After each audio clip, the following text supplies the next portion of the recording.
Saura Gabron Fatam Shabit Sito Irren Kamsa Wotam Didi Summa Ujidin Nubom Sita Bili Summa Ujidin Nubom Sita Sagale Tumkurma Bota Undam Bekir Chito Sena Sera Odam Harawam Si Jari Mana Apagada Harawam Si Jari Mana Apagada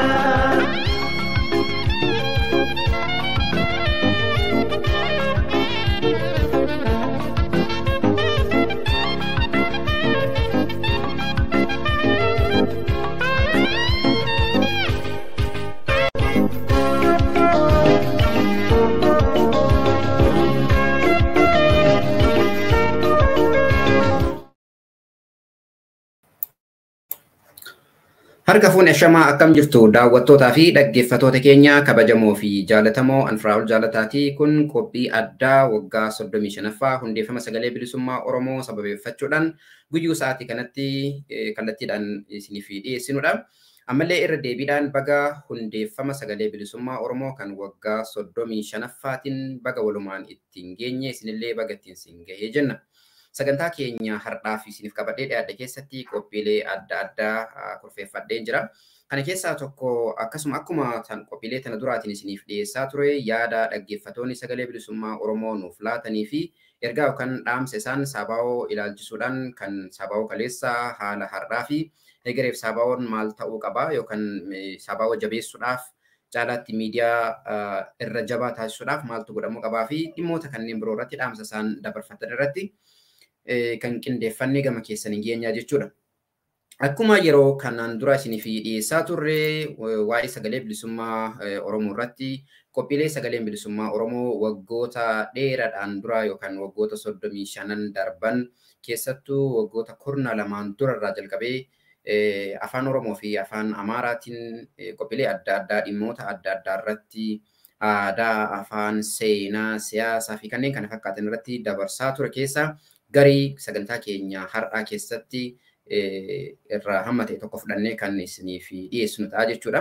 Sagantaa har'aa keessattis kanan qabadhee isinii dhiyaadhe keessaa qophii yookaan tamsaasa sagaleen bilisummaa Oromoo bara 2002 kallattiidhaan tamsaasa keessaa qophii sagaleen bilisummaa Oromoo waa'ee dhiibbaa yookaan cunqursaa dhaloota Oromoo barate irratti sirnoonni gita bittuu yookaan gita bittootaa Impaayera Itoophiyaa geessaa turan ilaalchisuudhaan qophii darbe keessaa tokkoon isiniif qabadhee dhiyaadhee jira. Mee sagantaa guyyaa sana darbe jechuunis bara 2002 keessaa caamsaa 3 bara 2002 darbe irraa gabaabinaan walumaan caqasnee gara sagantaa keenya guutummaa isa itti hafeetti walumaan dabarraa akka nu hordoftan kabajaadhaan isin affeera.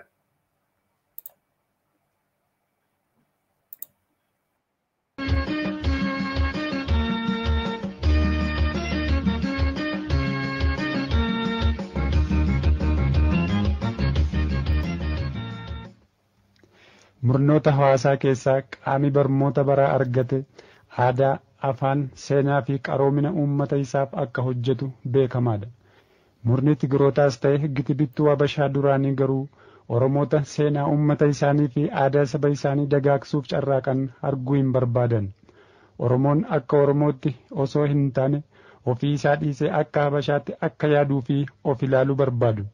Kanarraa kan ka'e sabboontota Oromoo aadaa fi seenaa saba isaanii dagaagsuuf tattaafatan itti duulanii dhabamsiisuuf rafanii hin bulan. Yaadaa fi sochii isaanii dura dhaabbatu.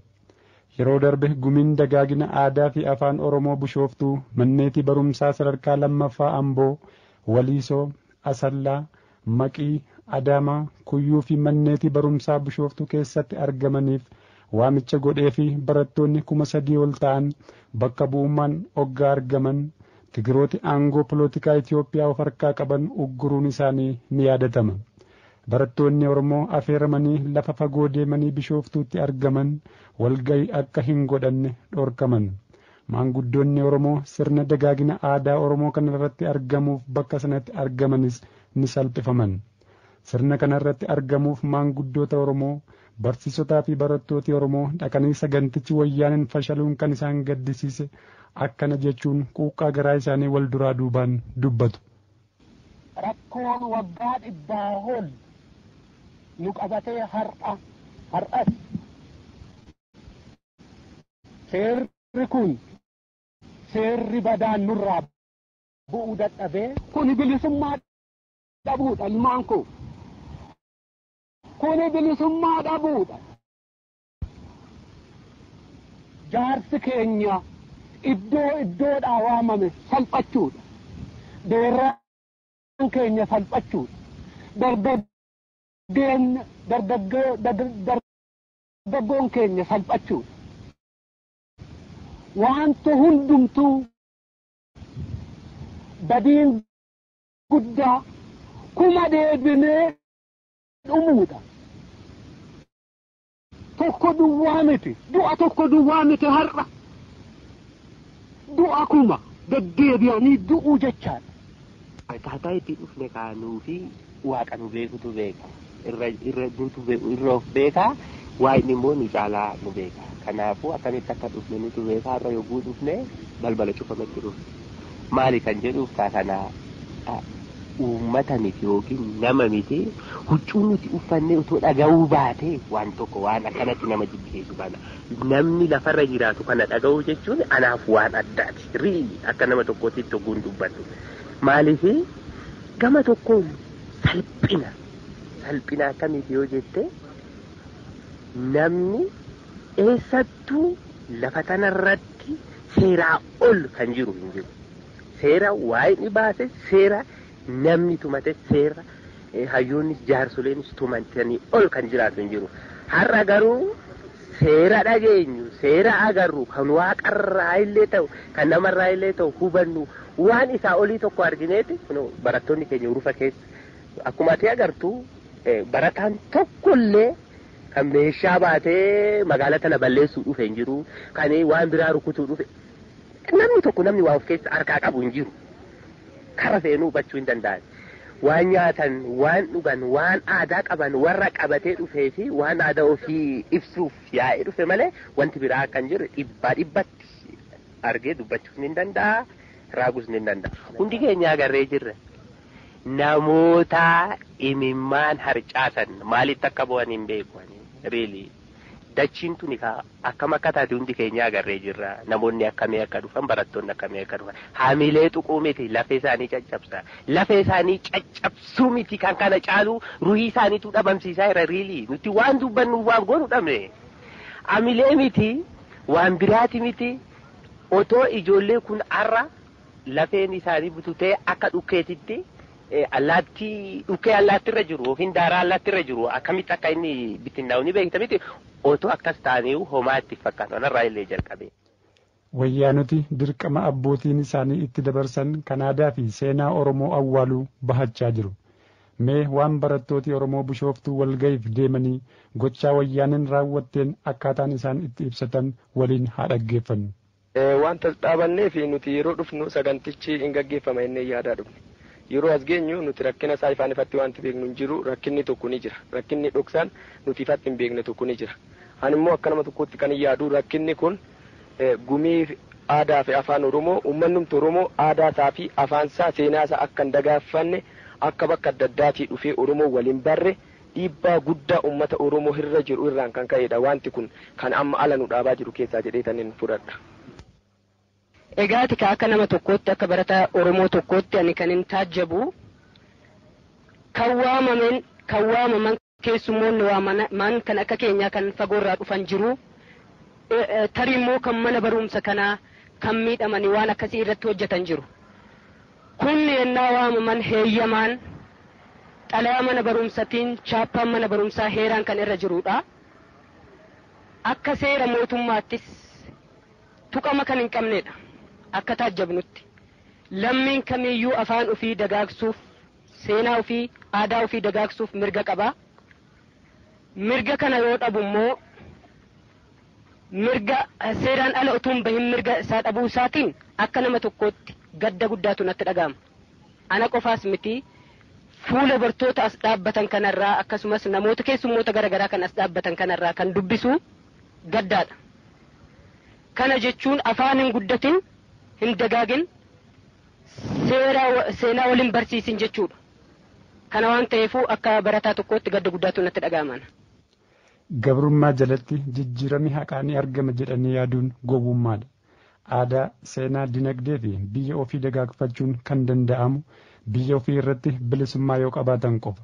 Ammas gumii dagaagina aadaa fi afaan Oromoo bishooftuun affeeramanii karaa dheeraa deemuun dhaqanii oggaa qopheen godhame wayyaanotaan fashalu.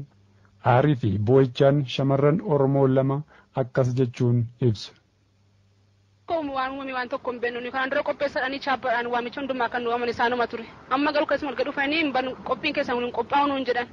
Na baay'ee gaddina waan goonu hin qabnu namatti loyyannus hin dhabneen maaliif keessummaa waamne akkas ta'uu keenya baay'ee tokko gaddina waan jennu hin qabnu keessuma dha fayyu biyya waan waamne akkas ta'uu keenya baay'ee gaddina maaliif nu oromoo fi jennee kana qopheessine daruu keenyaaf afaan keenya guddifannaa afaan guddifadhaa nuun jedhan garuu afaan guddifachuu hin dandeenye walitti namatti jennu dhabneerra mana kan dhafaatu waan tokkotti dhaamnu dhabneerra maaliif qopheeffadhaa nuun jedhan qopheef birrii baay'eetti buufne maatiin hin qabne ijoolleen hiyyeessaa birrii keenya baafnee kana qopheeffan garuu keessumaa namatti keemsuun namatti jennu dhabneerra waan biyya keessaa bahuudhaaf zabadhu hin qabnu maal jireessa jiraannaan agartaniitu meeshaa hundumtu bakkee jira farsoo nanneerra kuntaalamee qabne farsoo nanne daabboo daffaasimne nyaataalee qopheeffanneerra garuu keessumaa keenya keemsumachuu hin dandeenye diraama qopheeffatan qopheessine faloo qopheessan hin qopheessine dhiyeeffachuu hin dandeenye garuu baay'ee tokko gaddina waan goonu hin qabnuun amma nuuni waamicha waamne kan nuti waan qopheessine turre kan qopheessine ganna namoo maal goreessatti namaalan biyyuma kana keessatti qopheeffachuu hin dandeessanii nuun jedhan amma immoo asuma keessatti qopheeffachuu hin dandeessanii magaalaa bishooftuutti nuun jedhan eessa dhanna biyyi keenya immoo asuma sitti as jiraanna sitti guddanna sitti jiraanna waan taaneef efalan nuun qabnuun baay'ee tokko gaddina waan goonu hin qabnuun gaddi duwwaa boobu malee gummaa keenya dhangalaasuu malee waan goonu hin qabnuun hundumtuu waa jira agartaniittu mimmi kee dhangalaasuudha malee rabbi isaanii fadeemsu waan biraan waan goonu humna hin qabnu humna qabaanne immoo humna qabaanne waan tokko gochuu hin dandeenye garuu humna hin qabnuun waan namaa waan hin qabneedhaan waan tokko waan goonu hin qabnuun boodu wala booshee duwwala waan keenya waan goonu kan qabnu bara tokko nu darbata bara dhufuun dhiisu akkatti namnu ta'a bara tokko bilisum dhufee bilisummaatti hin baanata saduu waa eegganna bilisummaa duwwaa eegganna malee waan tokko waan goonu hin qabnu kana booddee. Kuni seeruma isaaniitu himmati seera baafataniitu dimokiraasii qabdu bakka feetanitti socho'uu qabdu dandeessu namoota barsiifachuu dandeessutu ma jedhanu amma immoo deebisanii akka dimokiraasii hin qabnetti gadi hacuucamne qophiilee qopheeffanne argisiifachuu hin dandeenye ani immoo kan na aarsu kanaan dura qopheessuu dandeessu nuun jedhan amma immoo deebi'anii qopheessuu hin dandeessanii deemaasi araayyuu sarara gubbaayyuu dhaabbachuu hin dandeenye poolisiin itti arganii nu argisiisan kanan jedhu uummanni Oromoo hundumtu baadiyyaas ta'e magaala harka ol qabate yoo ka'edha. Kuni insirraa oggaa amma ammaatti iyyuu itamii ammaatti ture kanaan boodas hundumtu harka ol qabatee ka'uu qaba. Bilisummaa isaatii fi bilisa argatee akka feetti socho'ee akka feetti warra baadiyyaa warra hin beekne barsiifatee akka kan jedhu gaafa harka ol qabateedha. Kana malees barataan tokko sirna farrummaa wayyaanee kanatti aare akkasitti ibsa. Kuni sirrii miti garuu waa tokko nu beekachiisa. Maalini gufuun kaleessaa suni hin buqqaane dhokattee taftee kan jedhu nu hubachiisa. Gufuu dhokattee hafte tana garuu beekannee jiran hundu nuti warri ilmaan Oromoo hundumtu gufuu dhokattee hafte san arginee jirra. Ishii tana ammoo qonnee baasuudhaaf hunduma keenya wareegama guddaa nu barbaachisa jechuudha. Waan ta'uu qabus kanuma. Sochiin barattoota Oromoo akka wayyaanonnii fi kittilayyooti isaanii itti dhiyeessaa jiran osoo hin taane gaaffii haqaa sirnaa fi seerawaa ta'uu kan isaan dhiyeessan kanarraa hubachuun nama hin rakkisu. Akkuma barattooti Oromoo akeekan furmaanni jiru uummanni Oromoo magaalaa baadiyyaa biyya keessaaf alaa tokkummaan sirna cunqursaa yoo ofirraa gate qofa kan barbaade guuttachuu kan danda'u.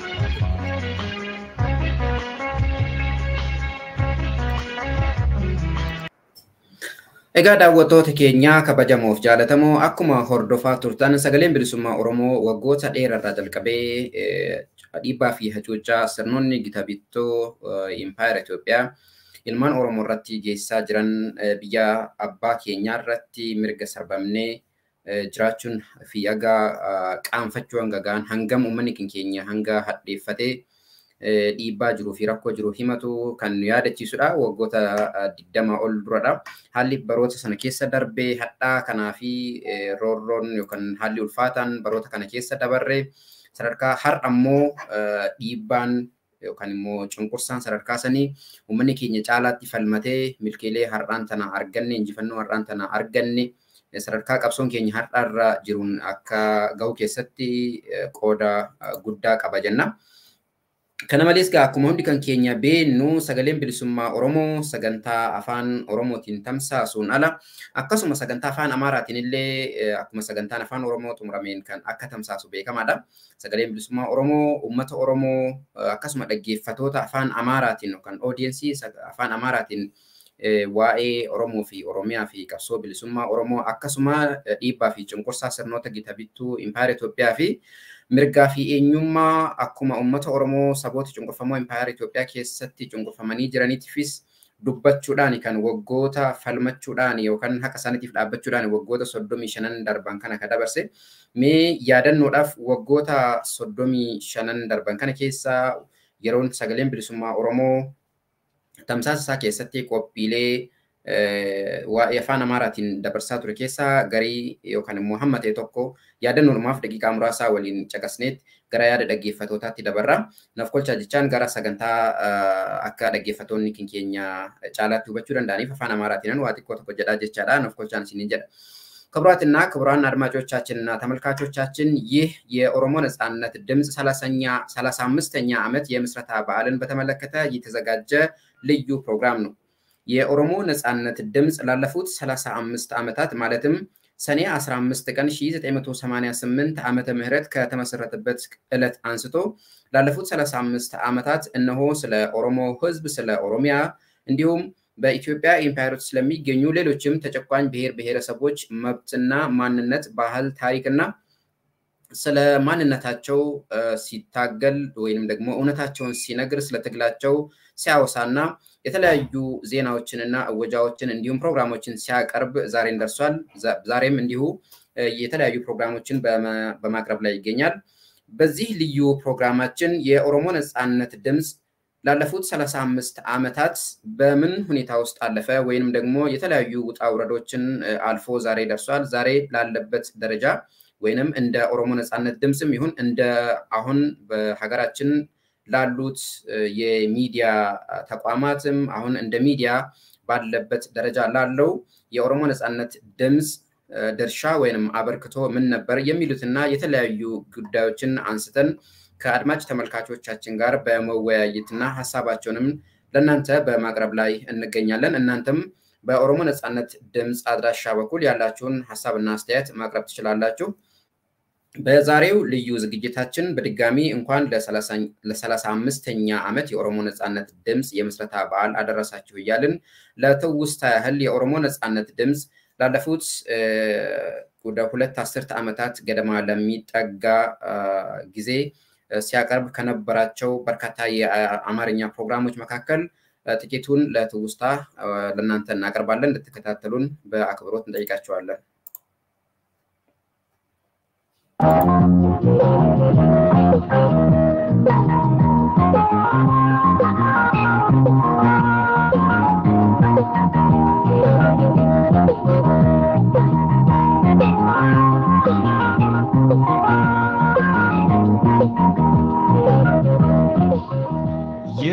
የኦሮሞ ነጻነት ድምጽ ነው።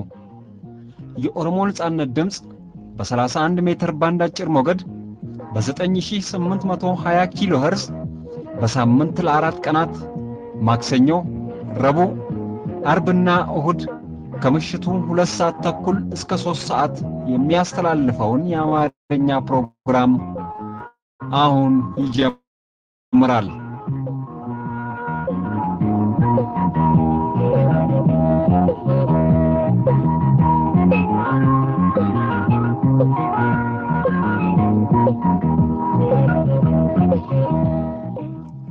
የኦሮሚያ መንግስት ምክር ቤት የሚባለው አካል የኦሮሞና የኦሮሚያ ጉዳዮችን በሚመለከት ውሳኔ መስጠት ወይም ማሳለፍ የሚችል አካል አይደለም ሲሉ በኦሮሚያ የማህበራዊና ሰራተኛ ጉዳይ ኃላፊ የነበሩ አቶ ቶለሳ ሱፋ ገለጹ። የወያኔ መንግስት የደህንነት ኃይሎች በሐሰት ድራማ ንጹሃን የኦሮሞ ዜጎችን እያሰቃዩ መሆናቸው ተዘገበ የሚሉት የዕለቱ ግንባር ቀደም ዜናዎች ናቸው። ሰላም ጤና ይስጥልን የተከበራችሁ አድማጮቻችን እንደምን አመሻችሁ።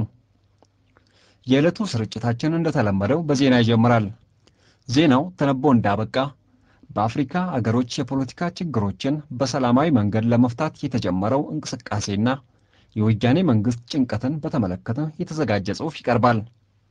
በመጨረሻም ሳምንታዊው የከዚህም ከዚያም ጥንቅር ይስተናገዳል። እስከ ፕሮግራማችን ፍጻሜ አብራችሁን ቆዩ። አሁን ዜና።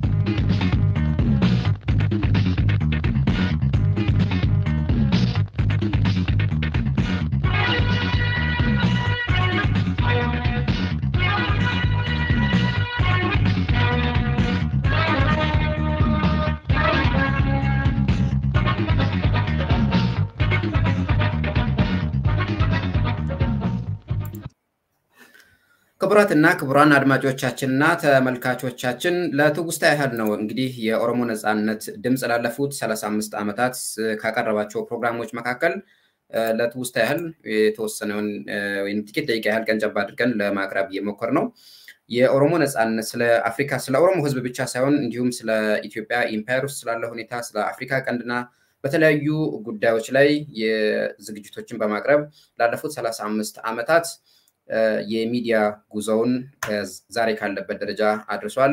በድጋሚ እንኳን ለ35ኛ ዓመት የኦሮሞ ነጻነት ድምጽ የምስረታ በዓል አደረሳችሁ አደረሰን እንላለን። የኦሮሞ ነጻነት ድምጽ የዘንድሮውን 35ኛ ዓመት የምስረታ በዓል በኦንላይን ዙም አማካይነት ሰኔ 17 ቀን 2023 ዓመተ ምህረት በመላው ዓለም ያከብራል። እናንተም በዚሁ ፕሮግራም ላይ እንድትካፈሉ ተጋብዛችኋል። እንግዲህ ዝግጅታችን አሁንም እንደቀጠለ ነው። dhaggeeffatootaa fi daawwattoota keenya kabajamoo fi jaalatamoo tamsaasa sagaleen bilisummaa Oromoo afaan Amaaraatiin tamsaasaa ture keessaa daqiiqaa muraasa kan yaadannoodhaaf isiniif dhiyeessaa turre. Qophiin keenya ammallee itti fufa.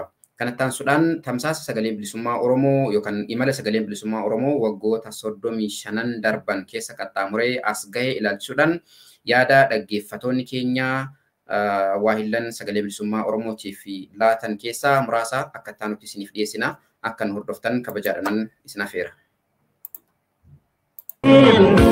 Bilisummaa Oromoo kun sagaleen bilisummaa Oromoo. Hello. Hello, nagama. Akkam jirtu? Nagaa fayyaa akkam jirtu? Fayyaa keessanii? Nagaa fayyaa. Saabaa warraan isin bilbilaera. Ayyee. Radio Sagalee Bilisummaa Oromoo yookiin Saabaa ni hordoftu? Yeen sirriitti ni hordofna. Hayyee egaa Saabaawwan gidduu kana waggaa 35ffaasaa kabajachuutti jira. Kanaaf isa kana sababeeffachuudhaan yaada uummataa walitti qabachaati jirra. Isin mee akka uummataatti Saabaawwan kanaan dura maal hojjetaa ture? Uummata isaatiif gama diinagdeetiin, gama hawaasummaatiin, gama siyaasatiin uummata kanaaf maal hojjetaa ture jettanii yaaddu? Bu'aan inni buuse maali jettanii yaaddu? Kanuma wal qabsiisee kaleessa Saabaawwan maal ture? Har'a immoo maalirra jira? Borummoo maal ta'uu qaba jettanii yaada nuu kaasaame. Ayyee guddaa galatoomadha. Saabaawoo ani akka Oromoo tokkootti qofa soddine akka nama dhuunfattuu gaafin waan isaa ibsu daa'ummaa irraa kaasnee umuriin umuriidhuma Saabaawoo kana wajjin waa wal fakkaatudha. Daa'ummaa irraa yeroo dhumatti of beeknu irraa kaasnee sagalee bilisummaa Oromoo kan jedhu kana dhaggeeffataa guddannee Saabaawwan Oromoodhaan maali kan jedhu bara itti Oromoon rakkoo keessa jiraachuu, Oromoon cunqurfamaa jiraachuu, cunqurfamaa yeroo jiru kanatti immoo deebi'ee qabsoorra jiraachuu, qabsoo gitaa gaggeessaa jiraachuu isaa karaa ittiin dhagaa turre sagalee Oromoo kan jalqabaa Saabaa'oodha jennee beeknaa akkasumatti illee dhaggeeffataa turre. Ayyee. Kanaaf Saabaa'oon wanti adda isa godhuu yeroo hunda miidiyaaleen erga kana dhiyeenya kana duraallee waggaa 20 duraallee baay'ee raasoo baannee dhiyeenya kanatti miidiyaaleen baay'een maqaa Oromootiin hundeeffaman baay'eetu jiru. Garuu miidiyaaleen suni otoon turiin fedhii nama dhuunfaas haa ta'u ka garee isa ijaareetiin butamanii waan kaayyeffatan sana otoo itti fufiin achumaan kufanii agarraa. Sababuun garuu waggootii kan hunda keessatti takkaa'uu sagalee uummataa ta'uu roorroo uummataa himuu rakkoo uummanni keessa jiru himuu ammas qabsaa'onni Oromoo maalirraa akka jiran himurraa qusateen beeku takkaa'uu dantaa fi faayidaa uummatarraa yookiin akka sabaatti waan Oromoo himuudha akka isanirraa maqeen beeku wanti adda isa godhu kanaadha. Ammallee rakkoon baay'een illee jiraatanii sabaa'oon akkaataa kana dura itti deemaa ture sana caalaa daraan cimee akka nu mul'atuu fi numa gara miidiyaa gurguddaatti akka olluu guddatu barbaanna akka nama isa dhaggeeffataa guddatee akka nama hojii inni dabarsuun dhuguma sagalee qabaachuu keenya dhuguma qabsoorra jiraachuu keenya rakkina Oromootiif namni dubbatu qaamni dubbatu jiraachuu isaan dhagaa turre sana caalaa ammallee otoo akka miidiyaa kanatti illee guddatee nu mul'atee barbaanna jechuudha. Hojjettoonni Sabaa'oodhaa uummata kanaa sagalee ta'uun Oromoon gaafa cabu siyaasan cabe siyaasni immoo miidiyaadha. Ammayyuu miidiyaadha. Sabni miidiyaa hin qabne saba ofilaalee yookiin daawwitii hin qabnedha.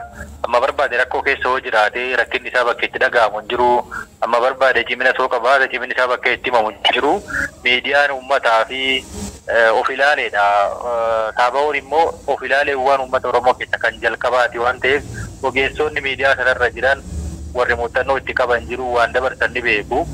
Amma bakka uummata isaanii fayyadan uummanni isaaniillee duubdeebii ni kennuu fi duubdeebii kanarra dhaabbatanii akka meenistriimiitti of cimsanii akka miidiyaa kaanii guyyaa akka isaan argaa ollaa abdeetu akka godhan kanarratti propoozaala dhiyeeffatanii deeggarsa isaanii uummatallee yoo gaafatan waan baay'ee barbaachisaa fi yeroo murteessaa dhedhee yaadaa uummanni illee bu'aa bayii Sabaa'oon dabarse qofa osoo hin taane bu'aa Sabaa'oo irraa argannee Sabaa'oodhaan qabsoo keessa jiraachuu keenya yeroo rakkannee yeroo gidiraan nurratti hojjetamaa ture deebinee gidiraan nurratti hojjetamu sana gaafa Sabaa'oo irraa dhageenyu gaafa immoo qabsoofnee haga tokko immoo waan nuti tarkaanfanne sana gaafa deebinee Sabaa'oon sagalee nuu ta'uu dhageenyu gammadaa turree saayikoo ijoollee Oromoo ijaaraa ture sabboonummaa Oromoo ture.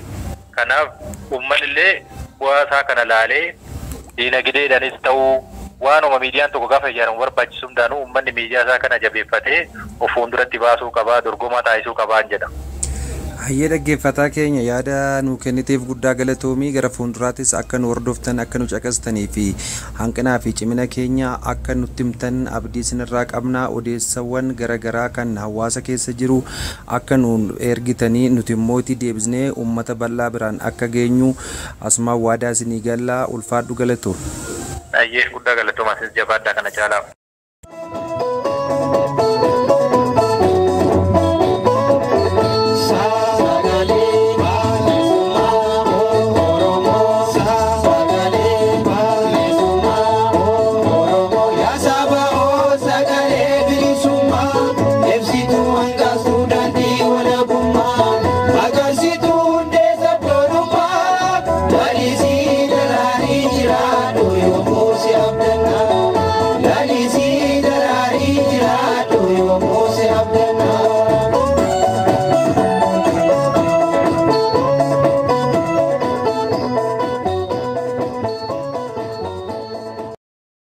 Hello.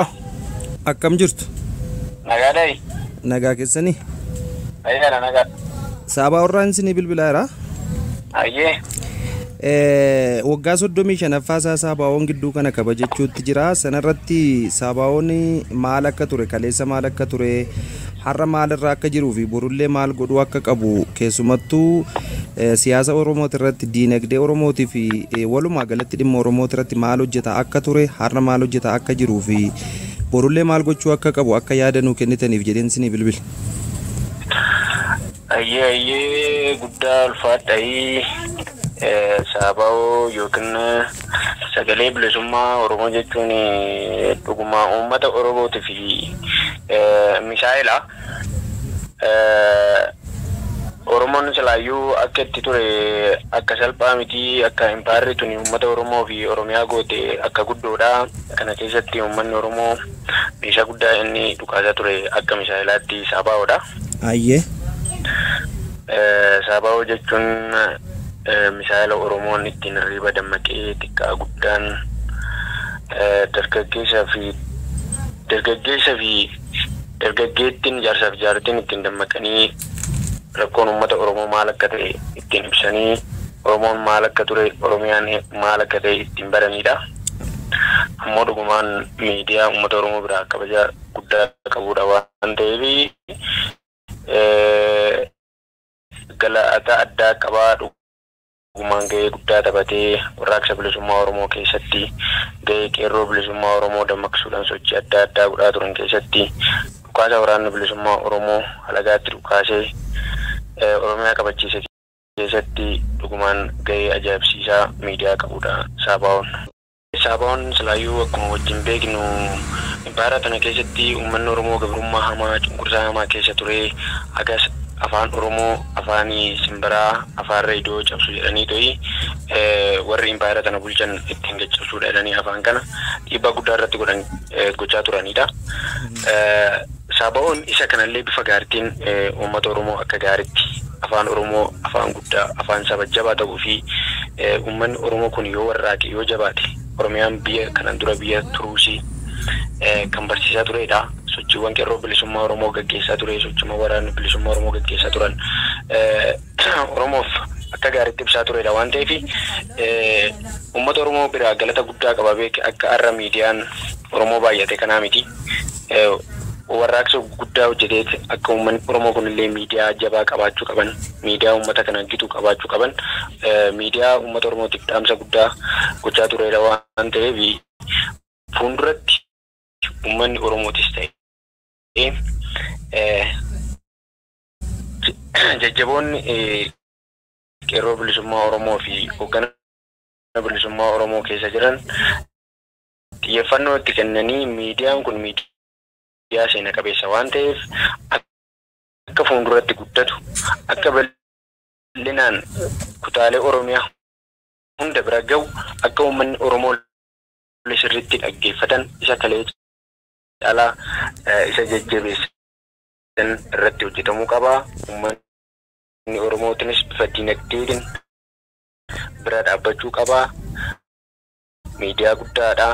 Miidiyaa akka Mishaa'ilaatti itti fayyadamaa turedha. Galata guddaa uummata Oromoo biraa qaba waan ta'eef uummanni Oromoo miidiyaa kanaaf kabaja guddaa kennee dinagdeedhaan illee haa ta'u bifa garaagaraatiin utubee irratti hojjetamuu qabaadha kan jennu hojjettoonni miidiyaa kanaatis sirriitti babal'isanii to'i akka irratti hojjetanidha kan dhaamsa dabarsinu. Miidiyaan kun miidiyaa guddaadha miidiyaa seena qabeessa waan ta'eef uummanni Oromollee xiyyeeffannoo itti kennee sirriitti akka inni guddatee uummata Oromootti mul'atu gahee guddaa taphachuu qabanii jenna nuti akka keenyatti. Ayyee dhaggeeffataa keenya yaada bal'aa nuu kennitanii ulfaadhaa galatoomaa. Haa ta'u ayyee isinillee guddaa galatoomaa fayyaa ta'a.